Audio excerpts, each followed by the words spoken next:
En el nombre del Padre, y del Hijo, y del Espíritu Santo. Amén. Acepta, querida Madre y Reina mía, toda mi persona y cuanto con la gracia de tu querido Hijo he podido hacer de bueno. Yo mismo no soy capaz de conservarlo, dadas mi debilidad e inconstancia, y la forma en que me combaten continuamente mis enemigos espirituales. Veo todos los días caer por tierra los cedros del Líbano, y convertirse en aves nocturnas las águilas que volaban en torno al sol. 1000 justos caen a mi izquierda, 10.000 a mi derecha, mas yo confío en ti, mi poderosa y más que poderosa Madre. Tenme que no caiga, conserva mis bienes que no me saqueen, protege en mí la vida divina, defiende a quien a ti se ha consagrado. Yo te conozco bien y en ti confío. Eres la Virgen fiel a Dios y a los hombres, que no dejas perder nada de cuanto a ti se confía. Eres la Virgen poderosa, nadie podrá hacerte daño ni perjudicar tampoco a los que tú amas. Amén. ¿Quién como Dios? Nadie como Dios. Un saludo para todos en el Señor. Les habla Wilson Tamayo, misionero del movimiento Lazos de Amor Mariano. Y hoy vamos para nuestra cuarta lección en este proceso de preparación para la consagración total a Jesús por María.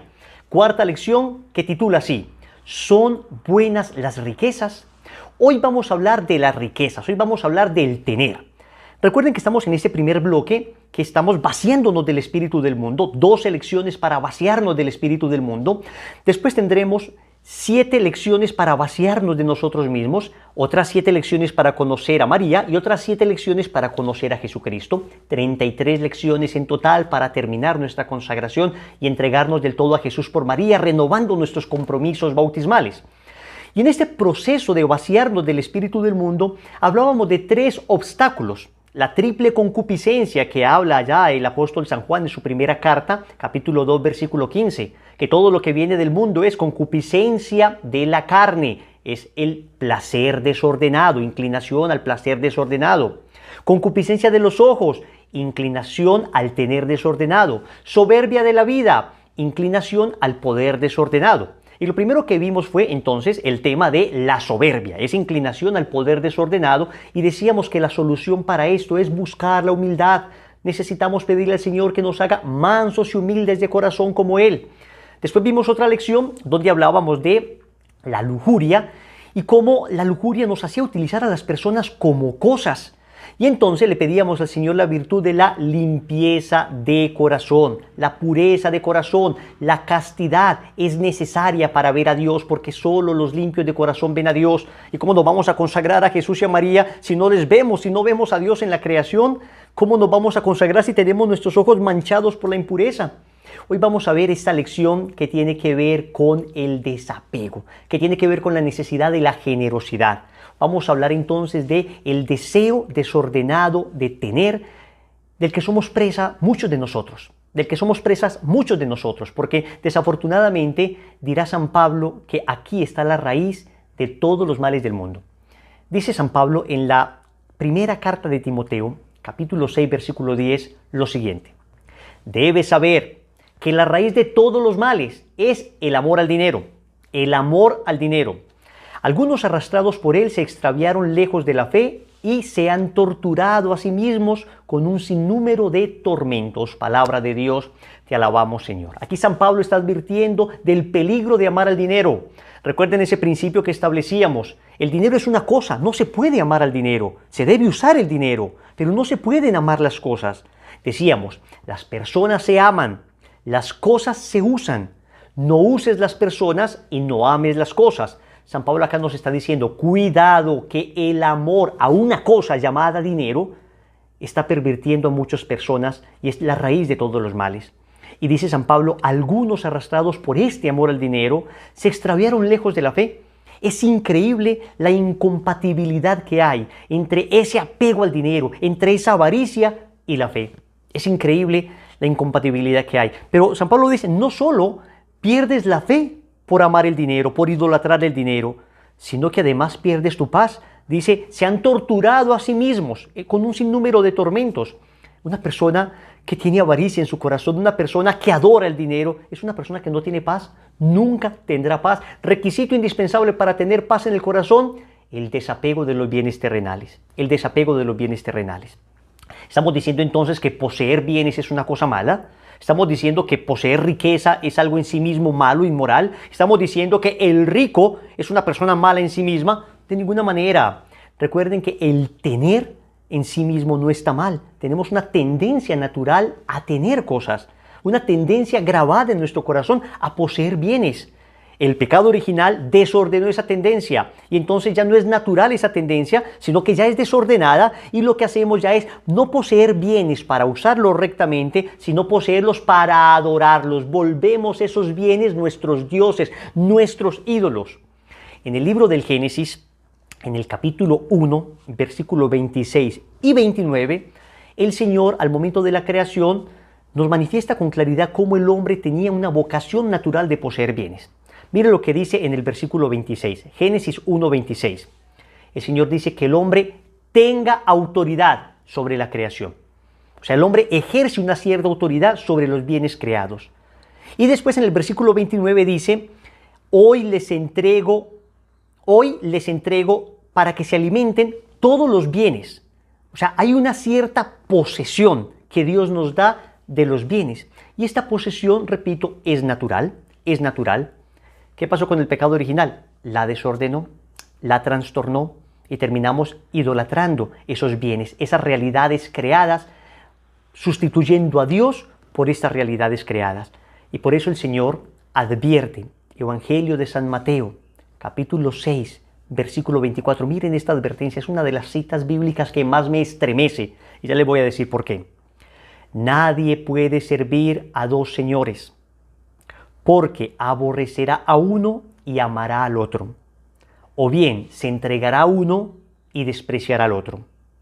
No podéis servir a Dios y al dinero. Palabra del Señor, gloria a ti, Señor Jesús. Mateo 6:24. ¿Por qué me estremece esta cita bíblica? Porque el Señor está diciendo que el dinero ejerce un cierto señorío sobre los hombres. Está llamando Señor, entre comillas, al dinero. El Señor está diciendo acá, hay dos señores. Dios, el verdadero Señor, con S mayúscula, y el dinero, un falso Señor con S minúscula. Pero el Señor, al dar categoría de Señor, nuestro Señor Jesucristo, al dar categoría de Señor al dinero, está manifestando la capacidad que el dinero puede tener para ejercer señorío sobre una persona. Y esto es impresionante porque o adoras al Dios verdadero o adoras al dinero, o adoras al dinero. Y el Señor dice acá, uno de los dos, o confías en tu Padre y en la providencia de tu Padre, o te lanzas desesperadamente por el dinero y terminas idolatrando el dinero y sirviéndole al dinero. Y esto fue lo que pasó con el pecado original. El pecado original hizo que termináramos yéndonos desesperadamente por el dinero. Nuestro Señor Jesucristo nos redimió y nos limpió del pecado original, pero la tendencia, como decíamos en las primeras clases, la tendencia persiste en nosotros a adorar los bienes terrenos. Miren lo que dice el Catecismo de la Iglesia Católica en el numeral 2402. Al comienzo, Dios confió la tierra y sus recursos a la administración común de la humanidad para que tuviera cuidado de ellos, los dominara mediante su trabajo y se beneficiara de sus frutos. Génesis 1, del 26 al 29, lo que leímos ahora de Génesis. La apropiación de bienes es legítima para garantizar la libertad y la dignidad de las personas, para ayudar a cada uno a atender sus necesidades fundamentales y las necesidades de los que están a su cargo.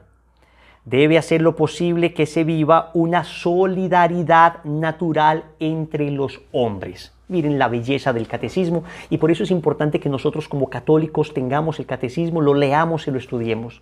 Aquí nos está diciendo el catecismo cómo utilizar rectamente los bienes que tenemos y nos dice que son fundamentalmente para 5 cosas. Primero, dice para garantizar la libertad de las personas. El hecho de poseer bienes garantiza la libertad de las personas. Pensemos en esos regímenes totalitarios que no permiten la propiedad privada. Pensemos, por ejemplo, en el comunismo o en ciertas facciones del socialismo que expropian la propiedad privada para que un gobierno centralice todo el poder y sea el que decida la vida de las demás personas. La persona pierde la libertad individual y la Iglesia nunca ha estado de acuerdo con que se expropie la propiedad privada, siempre ha defendido la propiedad privada. Siempre es un principio de la naturaleza el hecho de que el hombre pueda poseer bienes. Ahora vamos a ver que se puede poseer desordenadamente y se puede llegar a riquezas absurdas que terminan empobreciendo a otras personas. Pero no estamos hablando acá de la enfermedad, estamos hablando del principio general. Entonces, primero, garantiza la libertad. Segundo, garantiza la dignidad de las personas. Que una persona no tenga que perder su dignidad para comer, perder su dignidad para tener un techo, perder su dignidad para tener lo básico para vivir. El hecho de que pueda poseer bienes, que se le garantice la posesión de bienes, tutela, protege la dignidad de la persona. Tercero, dice, para ayudar a cada uno a atender sus necesidades fundamentales. Entonces sí que podemos tener unos bienes, sí que podemos tener nuestras propiedades, sí que podemos tener, digamos, una casita, el carrito, el alimento, la ropita, lo básico. ¿Para qué? Para garantizar el atender las necesidades fundamentales. Estamos hablando de las necesidades fundamentales. Hombre, por lo menos techo y comida, necesidades fundamentales. Y hacia allá tenemos que apuntar a que todo el mundo pueda tener lo básico, techo y comida. Por eso Dios ha permitido que poseamos bienes, el derecho de tener. Cuarto dice, y las necesidades de los que están a su cargo. Entonces, cuando el Señor te ha dado bienes, es para que cuides, digamos, tu propia vida y la vida de los que tienes a tu cargo, la vida de tus hijos, de tu esposa, de las personas a las que Dios te ha encomendado, Pero quinto dice, debe hacer posible que se viva una solidaridad natural entre los hombres. Y aquí viene el aspecto de la caridad. Aquí viene el aspecto de no solamente suplo mis necesidades, no solamente suplo las necesidades de los míos, sino que voy a tratar de ayudar a las personas. Acá lo llama el catecismo solidaridad, en términos generales lo podríamos llamar caridad. Caridad es la palabra. Caridad es, yo sé que mi hermano es Cristo y mi hermano es Cristo que necesita y entonces yo voy a socorrer a Cristo que necesita. Esos son los 5 aspectos por los cuales es legítimo poseer bienes. Entonces, cuidado con estas corrientes filosóficas y políticas que hablan de la prohibición de la propiedad privada. Nada que ver. Es legítimo poseer bienes. Pero resulta que, sí, ya lo dijimos, el pecado original nos desordenó. Y al desordenarnos no poseemos bienes para estas 5 cosas, sino que acumulamos bienes. Nos queremos hacer cada día más ricos y que los pobres sean cada día más pobres. Cuidado con esto. No es que una persona adinerada por sí sea una persona mala, de ninguna manera. No existe propiamente categoría de gente mala. No es que los ricos son malos, los pobres son buenos. No es que los jefes son malos, los trabajadores son buenos. No es que los hombres son malos, las mujeres son buenas. No es que los seres humanos son malos y la creación, la naturaleza es buena. No, esa cosa no existe. Eso no es así. O sea, existen ricos malos y ricos buenos, pobres malos y pobres buenos. Hombres malos y hombres buenos, mujeres malas y mujeres buenas, jefes malos, jefes buenos, trabajadores malos, trabajadores buenos. Cuidado con esta corriente neomarxista que nos enseña a categorizar a la gente como buenos y malos. Y entonces el rico por sí mismo es malo, el jefe por sí mismo es malo. No, señores, eso no es así. Lo malo es el corazón del hombre. El corazón del hombre se puede dañar en cualquier categoría que esté. Sí que es cierto que cuando se posee bienes, se tiene esa tendencia a acumular desmedidamente. Y por eso la consagración nos debe enseñar la generosidad, con los demás. Podríamos hablar de 3 criterios, escúchenme bien, 3 criterios para poseer bienes sin perder el alma. Anótalo ahí en tu cuaderno. 3 criterios para poseer bienes sin perder el alma. Primer criterio. Vamos a hacernos 3 preguntas y con estas 3 preguntas sabremos si los bienes que poseemos son legítimos y son medio para llegar a la salvación o al contrario son medio para llegar a la perdición, para alejarnos de Dios. 3 criterios, 3 preguntas. Primera pregunta, primer criterio. ¿Cómo se consiguen? ¿Cómo se consiguen los bienes? El primer criterio tiene que ver con el origen, ¿ok? El origen de los bienes que poseo debe ser un origen moralmente lícito y civilmente válido. Moralmente lícito y civilmente válido. Vamos a ver. Moralmente lícito. Yo no puedo conseguir dinero a base de pecado. Entonces yo no puedo conseguir dinero con un negocio de prostitución, con un negocio que pervierta la moral de las personas, con un negocio que implique de suyo el pecado. Estoy hablando de negocios que por su naturaleza son negocios pecaminosos. Hay otros negocios que en sí mismos no son pecaminosos y sin embargo alguna persona podría pecar con ellos, ¿no? Hombre, que yo tengo, qué sé yo, una tienda, por ejemplo, una tienda donde vendo abarrotes, una tienda donde vendo comida y luego alguien puede excederse en el uso de esa comida. Ah, entonces porque vendo comida estoy haciendo que la gente peque de gula. No, hay personas que se pueden exceder. Pero en cambio muy distinto si yo tengo una venta donde vendo drogas, cocaína, estoy hablando ya de algo que en sí mismo es inmoral, Entonces cuidado, que sea moralmente lícito, o sea que no sea pecaminoso. Y civilmente válido, que digamos esté dentro del ordenamiento civil.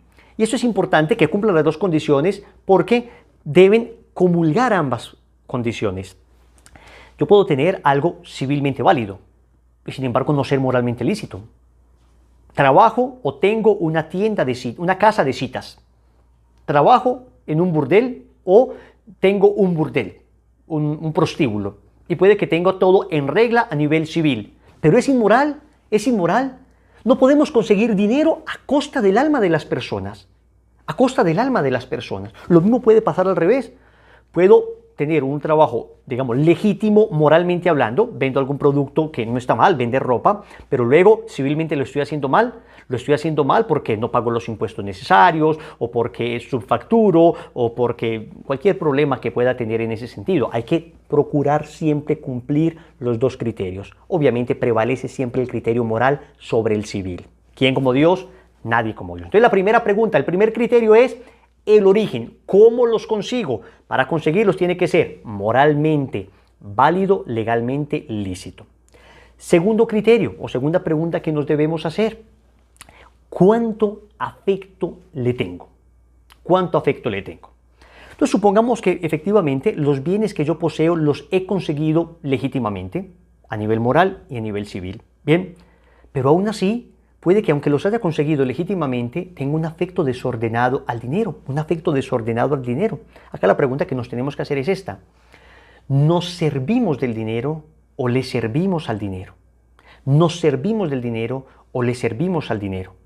Y aquí es importante entender que cuando uno tiene un afecto desordenado al dinero, cuando yo amo al dinero, no lo uso, sino que lo amo, estoy quitándole el puesto a Dios, como lo decía nuestro Señor. O sea, la providencia ya es mi capacidad para trabajar. Es decir, no es que yo confíe que Dios me está ayudando, no es que yo confíe que Dios me está alimentando, sino soy yo, es mi dinero, mi Dios es mi dinero. Recuerden lo que dice el Señor, Evangelio de San Mateo, capítulo 6, versículos 25 y 26. Por eso os digo, no andéis preocupados por vuestra vida, ¿qué comeréis? Ni por vuestro cuerpo, ¿con qué os vestiréis? ¿No valen más la vida que el alimento y el cuerpo más que el vestido? Mirad las aves del cielo, no siembran ni cosechan, ni recogen en graneros, y vuestro Padre Celestial las alimenta. ¿No valéis vosotros más que ellas? Palabra del Señor, gloria a ti, Señor Jesús. Entonces, cuando yo tengo un afecto desordenado al dinero, estoy teniendo un acto de desconfianza en Dios. Esta cita bíblica no es una invitación a la vagancia, no es una invitación a cruzar las manos, sino que es una invitación a la confianza, a saber que yo hago mi esfuerzo, pero aún haciendo mi esfuerzo, sé que es Dios el que me lo proporciona todo. Sé que Dios es mi Padre providente, que me ama y no va a dejar que yo pase hambre. Porque un papá se preocupa por sus hijos. Porque hay gente que tiene mejores capacidades que nosotros y no tiene tanto como nosotros. Entonces, no es tu capacidad, no es mi capacidad, es Dios, es nuestro Padre que nos ama. Aquí en esta segunda pregunta, en este segundo criterio, ¿cuánto afecto le tengo al dinero? Es importante establecer que nosotros debemos tener, digamos, una renuncia afectiva al dinero, aunque efectivamente debamos usar de él, ¿ok? Yo afectivamente renuncio al dinero en el sentido de que no voy a estar apegado a él, pero efectivamente debo usarlo. Y acá nos tenemos que preguntar para discernir este criterio. ¿Para mí está primero el dinero que Dios? No, primero Dios. Bueno, pero en la práctica, ¿dedicas mucho más tiempo a tu dinero que a tu Dios? Para ti, la misa del domingo es posible solo si el trabajo me lo permite, o has hecho hasta lo imposible por establecer el orden de tal forma que la misa sea lo más importante el domingo. Estamos hablando de cuando no depende de nosotros, Digamos, hay circunstancias donde la iglesia da una dispensa, pero estamos hablando de circunstancias que dependen de nosotros. Yo puedo organizarme para que lo primero sea Dios, lo primero sea la misa. Estoy trabajando de tal manera que no tengo tiempo para orar. Por ahí cuentan que un rey muy rico era muy espiritual y uno de sus súbditos le dijo: Su Majestad, yo quiero saber cómo hace usted para tener tanto dinero y sin embargo ser tan espiritual. Él dijo: te voy a dar esta vela. Camina por todo mi palacio con esta vela encendida. Si al finalizar el recorrido la vela se ha apagado, te decapito, te corto la cabeza. Ese hombre, se imaginarán cómo fue por todo el palacio con la vela, de tal manera que no se le apagara. Cuando terminó de dar la vuelta, el rey le preguntó: oye, ¿qué te parecieron mis riquezas? Y dijo el súbdito: pero no tuve tiempo de verlas, estaba tan preocupado de que la vela no se apagara que no tuve tiempo de verlas. El rey le dijo: esa es mi clave. Estoy tan ocupado de que no se apague la vela del amor a Dios que tengo en mi corazón que no tengo tiempo de ver las riquezas. Entonces, que el afecto al dinero no te quite tu amor a Dios. Cuidado, que el afecto al dinero no te robe tu familia, no te robe tu familia. Una señora me decía: Wilson, mi esposo me dijo que iba a trabajar hasta los 40 y que a los 40 ya se iba a dedicar a nosotros. El caso es que si él sigue así, a los 40 no estaremos con él, a los 40 años no estaremos con él, porque nos tiene hasta aquí. Madruga al punto que nunca ve a los niños al irse de la casa, llega tan tarde al punto que nunca ve a los niños al acostarse. Los niños están creciendo con toda clase de bienes materiales, pero están creciendo sin papá, sin el afecto de papá, y a veces con esa excusa de voy a darle a mis hijos lo que yo no tuve, le quitamos a los hijos lo más precioso que puede tener, que es un papá y una mamá. Un papá y una mamá. Sé que hay circunstancias difíciles, sé que hay circunstancias complicadas donde ambos tienen que trabajar, pero por Dios organicemos todo para no perder nuestra familia. Pidámosle al Señor ayuda en esta consagración para no perder nuestra familia. Por ahí cuentan una historia de un niño que le dice al papá: papá, ¿cuánto ganas en una hora? El papá le dijo: hijo, me gano $10. Entonces el niño le dice: papá, ¿me regalas $5? Hijo, no, vete a dormir, no tengo en este momento tiempo para eso. El papá le conmovió el corazón y se fue a despertar al niño. Le dijo: mira tus $5. Y el niño sacó otros $5 que había guardado debajo de la almohada. Le dijo: papi, 5 más 5, ¿cuánto es? El papá le dijo: 10. Papi, eso es lo que vale una hora de tu tiempo. ¿Me vendes una hora de tu tiempo? ¿Me vendes una hora de tu tiempo? Que tus hijos no te tengan que comprar una hora de tu tiempo. Que tu esposa, que tu esposo, que tu familia no te tenga que comprar una hora de tu tiempo. Que por darle economía no les quites amor. Entonces, cuidado, cuánto afecto le tenemos al dinero. A veces también se le tiene tanto afecto al dinero que terminamos incluso sacrificando nuestra salud. Hay personas que gastan su salud para conseguir dinero y al final de su vida terminarán gastando su dinero para tratar de recuperar esa salud que perdieron y que ya no volverá ni con todo el dinero del mundo. Cuando vivimos situaciones difíciles como la que el mundo está viviendo ahora, nos damos cuenta que el ídolo que habíamos construido del dinero cae, se derrumba, se destroza. Tanto esfuerzo para mi empresa, tanto esfuerzo para construir esto y aquello. ¿Y qué quedó? Queda Dios, es lo único que queda. Entonces, 3 criterios para poseer bienes sin perder el alma. Primero, ¿cómo consigo el dinero? El origen. Segundo, ¿cuánto afecto le tengo? Que el afecto no sea un afecto idolátrico, que el afecto, lo que le tengo al dinero, no me aleje de Dios, no me aleje de mi familia, no me aleje de mi salud, no me la dañe. Tercer criterio, ¿cómo utilizo el dinero? ¿Cómo utilizo mis bienes? El origen, el afecto y el uso. ¿Cómo uso mis bienes? Y el catecismo ya nos lo decía. Ya nos decía que el recto uso del dinero está en ayudar a las necesidades fundamentales propias y a las necesidades de los que están a nuestro cargo. Entonces, si tú posees algo, digamos, el recto uso del dinero es primero proveer a los que están contigo y a ti. Es lo lógico, ¿no? No puedes dar zapatos a los que están afuera si tus hijos andan descalzos. Digamos, la caridad exige que primero yo auxilie a los más cercanos. El prójimo es el próximo. El más cercano es el primero que yo debo auxiliar. Pero también el catecismo nos advertía que el uso del dinero, el uso de los bienes, debe contemplar la solidaridad, la caridad, la ayuda a los necesitados. Y aquí hay un principio importante, el principio de la caridad.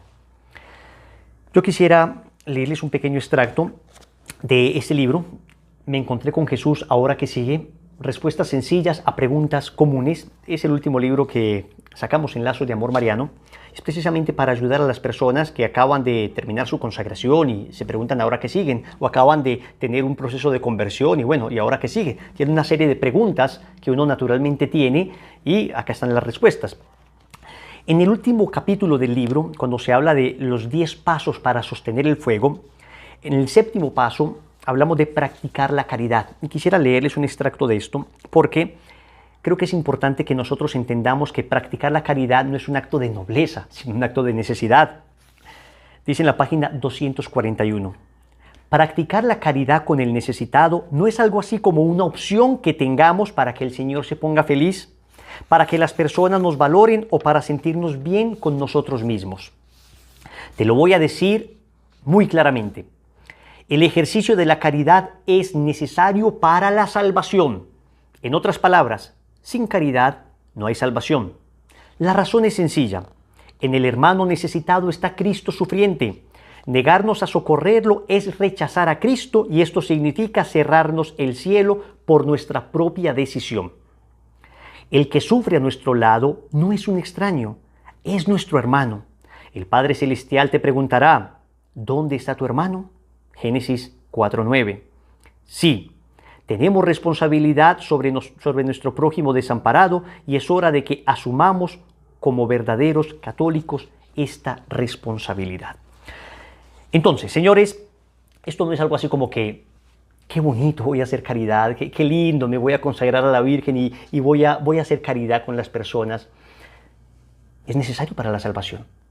Evangelio de San Mateo, capítulo 25, versículo 31, en este discurso escatológico de Jesús, Él se sienta como justo juez a juzgar. A los de la derecha les dirá, venid, benditos de mi Padre, porque tuve hambre y me diste de comer, tuve sed y me diste de beber, estuve enfermo y me visitaste, desnudo y me vestiste, etc. Señor, ¿cuándo hicimos todo esto y te socorrimos? Cuando lo hicieron con uno de estos mis pequeños, conmigo lo hicieron. Y a los otros les dijo, id malditos al fuego eterno preparado para el demonio y sus ángeles. Porque tuve hambre y no me diste de comer, tuve sed y no me diste de beber, estuve enfermo, desnudo, en la cárcel, no me socorriste. Señor, ¿cuándo te vimos así y no te socorrimos? Cuando lo dejasteis de hacer con uno de estos mis pequeños. Por eso San Juan de la Cruz decía, al atardecer de la vida se nos examinará en el amor, en la caridad, en la solidaridad. Tenemos que salir de nuestra propia comodidad e ir por el prójimo, por el necesitado. Obviamente, en ocasiones la caridad incomodará, Miren, hay un pedazo donde dice, acá en la parte del libro, en la página 243, en muchas ocasiones la caridad es incómoda. Es allí cuando es más valiosa. Claro que vale esa caridad que brota espontáneamente del corazón ante el sufrimiento del hermano, pero es todavía más perfecta aquella que no brota de un sentimiento, sino de la profunda convicción de que aquel a quien ayudo es Cristo, es mi hermano, un hijo de mi Padre del cielo. Entonces no es que qué bonito, vamos a hacer caridad porque me nace del corazón. No, aunque nos incomode, aunque no me nazca del corazón. Y escúcheme en esto de nacer del corazón, es que hay cosas que a mí como que no me nacen, pero sé que se deben hacer. Y sé que es correcto hacerlas. Ideal que me nazcan, pero aunque no me nazca, lo debo hacer. Yo voy a trabajar todas las mañanas, aunque no me nazca. Estudio, aunque no me nazca. Es que una mamá se levanta ahora pensando en mi esposa que está amamantando a nuestra hijita recién nacida, a nuestra tercera hijita. No es que le nazca, sino que sabe que lo debe hacer y lo hace con un profundo amor, aunque no tenga ese sentimiento, esa experiencia sensible. Esto es importante. Vamos concluyendo hablando de 4 niveles de la caridad. 4 niveles de la caridad. Hay niveles más perfectos de la caridad. Vamos a empezar del menos perfecto al más perfecto, pero los 4 hay que practicarlos. Primer nivel, La limosna. La limosna alivia el hoy de un necesitado. La limosna alivia el hoy y tenemos que practicarla. No podemos excusarnos diciendo, no, esto lo van a utilizar en drogas, estos que trabajen no sean vagos. Recuerda que ahí está Cristo necesitado. Si no les das dinero, entonces dales algo de comer. Y si desconfías que de pronto lo van a vender, entonces ábreles el paquete, pero no limpiemos nuestra conciencia con frases como es mejor enseñarles a pescar que darles el pez. En ocasiones son formas de callar nuestra conciencia. Es necesario dar limosna. Segundo nivel, la beneficencia es un nivel más perfecto. Que la beneficencia es cuando se da a instituciones que ya no solamente dan una ayuda concreta, específica y puntual a una persona, sino que dan permanentemente. Es decir, no solamente garantizan el hoy, ayudan el hoy como la limosna, sino que también ayudan al mañana de la persona. Es una caridad muy perfecta además, porque cuando uno da limosna de alguna manera aparezco. Cuando uno da a instituciones benéficas, desaparezco yo. Entonces es más perfecto porque no recibo el aplauso, no recibo el elogio. Entonces, segundo, la beneficencia. Y hay que buscar este tipo de organizaciones, especialmente católicas, que ayudan a las personas. Pienso en este momento en organizaciones católicas, San Vicente de Paúl, por ejemplo, o San Vicente de Paul, le dicen en otros países, que es una organización que ayuda a los necesitados de manera permanente. Tercer nivel, la capacitación. Acá sí es no solo darles el pescado, sino enseñarles a pescar. La capacitación no solo alivia el hoy como la limosna, no solo alivia el mañana como la beneficencia, sino que enseña a la persona a aliviar su propio mañana. Sé de consagrados a la Virgen, algunas personas que se prepararon conmigo para la consagración, que seguimos siendo muy amigos, tienen una empresa bellísima y han capacitado una enorme cantidad de mujeres, madres, cabeza de familia, para que ellas confeccionen ropita y para que puedan trabajar de esta manera, sostenerse, y han transformado barrios completos de aquí, de la ciudad donde yo vivo. Es increíble porque están capacitando a las personas. Es el tercer nivel. El cuarto nivel, entonces, es la evangelización. Porque si el primer nivel, la limosna, alivia el hoy, si el segundo nivel, la beneficencia, alivia el mañana, si el tercer nivel, la capacitación, enseña a la persona a aliviarse su propio hoy y su propio mañana, el cuarto nivel, la evangelización, enseña a la persona a aliviarse la eternidad, porque ya no solamente das un pan físico, sino que das a Cristo, que es el pan vivo bajado del cielo, y quien coma de ese pan vivirá para siempre, vivirá para siempre. Entonces no hay una oposición entre la caridad espiritual y la caridad física. Deben complementarse, por eso hablamos de obras de misericordia corporales y obras de misericordia espirituales. 7 corporales y 7 espirituales. Busca ahí como una tareita, cuáles son las 7 obras de misericordia corporales y cuáles son las 7 obras de misericordia espirituales. Lo vas a buscar como una tareita. Entonces es necesario ambas cosas, es necesario misericordia física, misericordia espiritual. Dar a Cristo es lo más grande que se puede hacer, pero cuidado con la advertencia que nos hace el apóstol Santiago en su carta, capítulo 2, versículo 14. Una fe sin obras es una fe muerta. No se le puede decir a una persona que se muere de hambre, dice Santiago, caliéntate y abrígate, si no le das lo necesario. No. Si tú eres católico, si amas a Cristo, si le quieres hablar de Cristo, es que es muy difícil que te entiendan con la barriga vacía. Es muy difícil que te entiendan muriéndose de frío. No.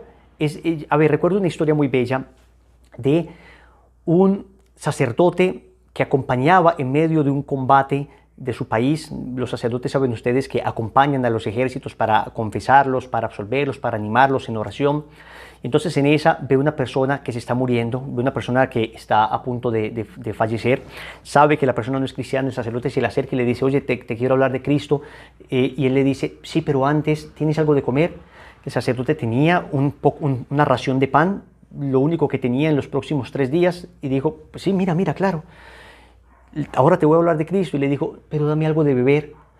En 20 kilómetros a la redonda no tendría nada para encontrar algo de beber, y sin embargo saca su cantimplor y le da lo que le queda. Y ahora te quiero hablar de Cristo. Sí, pero muero de frío, estaban en invierno. El sacerdote se quita el abrigo y lo cubre.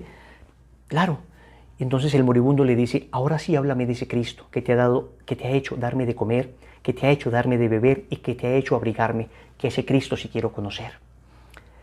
Que la caridad sea el preámbulo para dar fe a muchas personas. ¿Quién como Dios? Nadie como Dios. Yo quiero que cierres tus ojos en este momento. Vamos a pensar en esas personas más necesitadas. Vamos a ser generosos con esas personas. Escucha. Es necesario salir de nuestra comodidad y dar un poco de amor. Vale la pena dar un poco de amor. Vale la pena si lo das al Señor. Vale la pena vivir amando a los demás. Llenar un espacio gris de esperanza y de paz. Vale la pena seguir los pasos de Jesús, seguir sus huellas hasta la cruz. Piensa en esas personas que andan en la calle. Piensa en esas personas que a esta hora no han comido nada. Ellos miran la luna como tocando el sol, y entre rincones recogen su cartón, y sin temer a la vía se pasean sin luz. Saben que empujan el cielo. ¡Qué pobre fue Jesús! Entre carretas, balines juegan al dolor. Nada les quitará su amor. Madre del cielo, míralos a los dos. Hoy en el suelo nace otro niño Dios, un nuevo Padre a su lado, otro San José. Las luces de la ciudad, la estrella de Belén, también le cierran las puertas, también tienen sed. Recicla, nuevo Nazaret.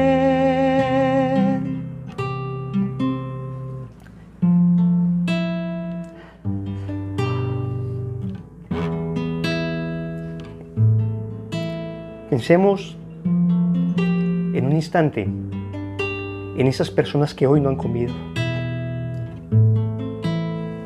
Pensemos un instante en esas personas que hoy andan en la calle y no tienen con qué abrigarse.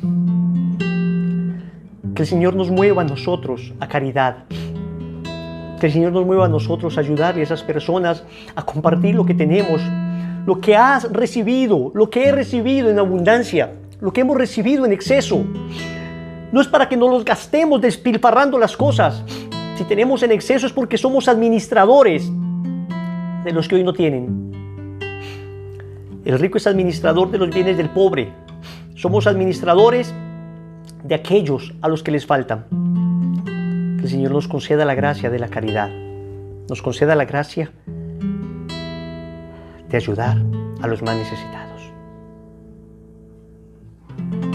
Gloria al Padre, y al Hijo, y al Espíritu Santo, como era en el principio, ahora y siempre, por los siglos de los siglos. Amén. La práctica es clara. Vamos a hacer ya una obra de caridad física.